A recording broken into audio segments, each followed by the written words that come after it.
El terrible anciano. H.P. Lovecraft. Fue la idea de Angelo Ricci, Joe Chanec y Manuel Silva hacer una visita al terrible anciano.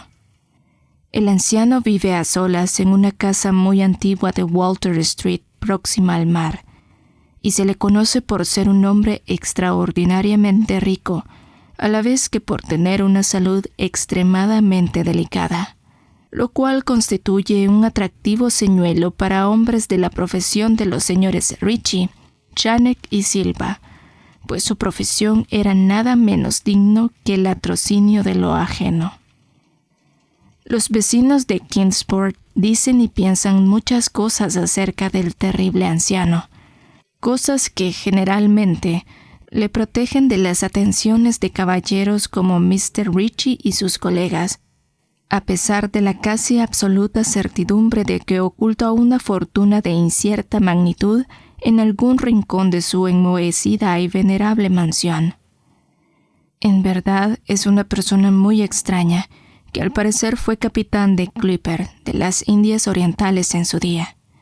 Es tan viejo que nadie recuerda cuándo fue joven, y tan taciturno que pocos saben su verdadero nombre.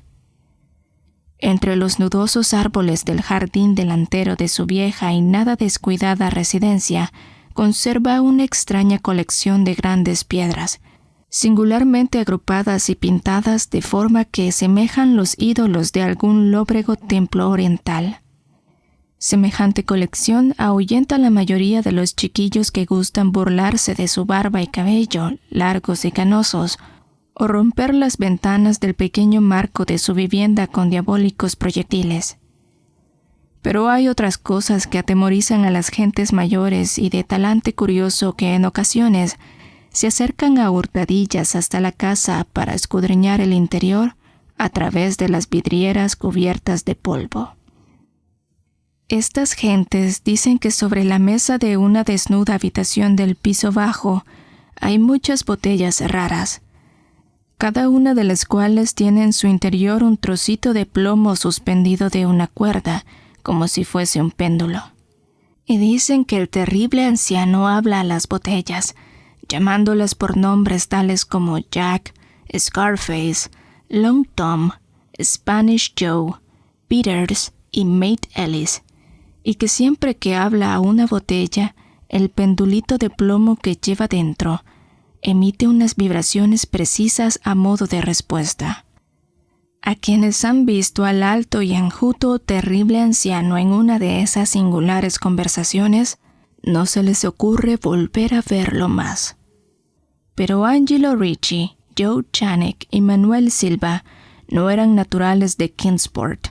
Pertenecían a esa nueva y heterogénea estirpe extranjera que queda al margen del atractivo círculo de la vida y tradiciones de Nueva Inglaterra, y no vieron en el terrible anciano otra cosa que un viejo achacoso y prácticamente indefenso, que no podía andar sin la ayuda de su nudoso cayado, y cuyas escuálidas y endebles manos temblaban de modo harto lastimoso.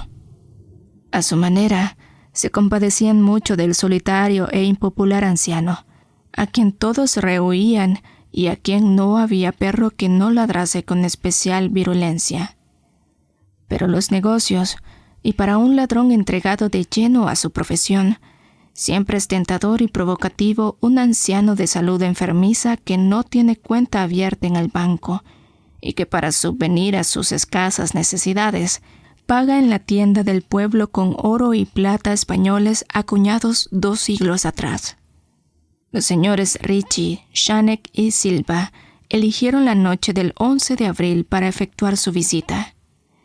Mr. Ricci y Mr. Silva se encargarían de hablar con el pobre y anciano caballero, mientras Mr. Chanec se quedaba esperándole a los dos y a su presumible cargamento metálico en un coche cubierto en Ship Street, junto a la verja del alto muro posterior de la finca de su anfitrión. El deseo de eludir explicaciones innecesarias en caso de una aparición inesperada de la policía aceleró los planes para una huida sin apuros y sin alaracas. Tal como la habían proyectado, Los 3 aventureros se pusieron manos a la obra por separado con objeto de evitar cualquier malintencionada sospecha a posteriori. Los señores Ricci y Silva se encontraron en Walter Street junto a la puerta de entrada de la casa del anciano, y aunque no les gustó cómo se reflejaba la luna en las piedras pintadas que se veían por entre las ramas en flor de los retorcidos árboles, tenían cosas en que pensar más importantes que dejar volar su imaginación con manidas supersticiones. Temían que fuese una tarea desagradable hacerle soltar la lengua al terrible anciano para averiguar el paradero de su oro y plata, pues los viejos lobos marinos son particularmente testarudos y perversos. En cualquier caso, se trataba de alguien muy anciano y endeble, y ellos eran 2 personas que iban a visitarle. Los señores Ricci y Silva eran expertos en el arte de volver volubles a los tercos, y los gritos de un débil y más que venerable anciano no son difíciles de sofocar. Así que se acercaron hasta la única ventana alumbrada y escucharon cómo el terrible anciano hablaba en tono infantil a sus botellas con péndulos. Se pusieron sendas máscaras y llamaron con delicadeza en la descolorida puerta de roble. La espera le pareció muy larga a Mr. Channing, que se agitaba inquieto en el coche aparcado junto a la verja posterior de la casa del terrible anciano en Ship Street. Era una persona más impresionable de lo normal, y no le gustaron nada los espantosos gritos que había oído en la mansión momentos antes de la hora fijada para iniciar la operación. ¿No les había dicho a sus compañeros que trataran con el mayor cuidado al pobre y viejo lobo de mar? Presa de los nervios, observaba la estrecha puerta de roble en el alto muro de piedra cubierto de hiedra. No cesaba de consultar el reloj y se preguntaba por los motivos del retraso.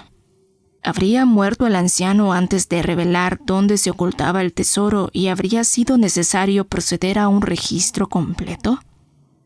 A Mr. Channing no le gustaba esperar tanto a oscuras en semejante lugar. Al poco, llegó hasta él el ruido de unas ligeras pisadas o golpes en el paseo que había dentro de la finca. Oyó cómo alguien manoseaba desmañanadamente, aunque con suavidad, en el herrumboso pastillo, y vio cómo se abría la pesada puerta. Y al pálido resplandor del único y mordecino farol que alumbraba la calle, aguzó la vista en un intento por comprobar qué habían sacado sus compañeros de aquella siniestra mansión que se vislumbraba tan cerca. Pero no vio lo que esperaba. Allí no estaban ni por asomo sus compañeros, sino el terrible anciano que se apoyaba con aire tranquilo en un nudoso cayado y sonreía malignamente.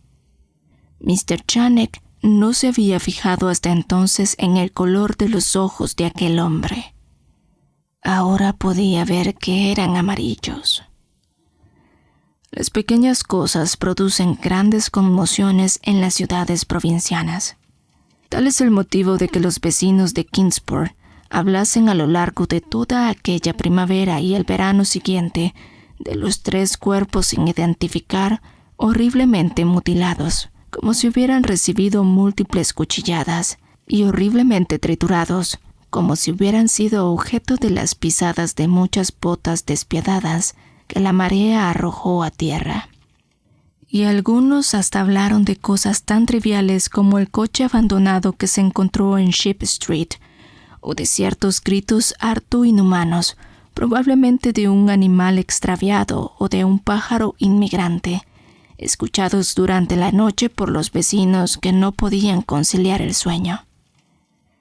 Pero el terrible anciano no prestaba la menor atención a los chismes que corrían por el pacífico pueblo. Era reservado por naturaleza, y cuando se es anciano y se tiene una salud delicada, la reserva es doblemente marcada. Además, un lobo marino tan anciano debe haber presenciado multitud de cosas mucho más emocionantes en los lejanos días de su ya casi olvidada juventud.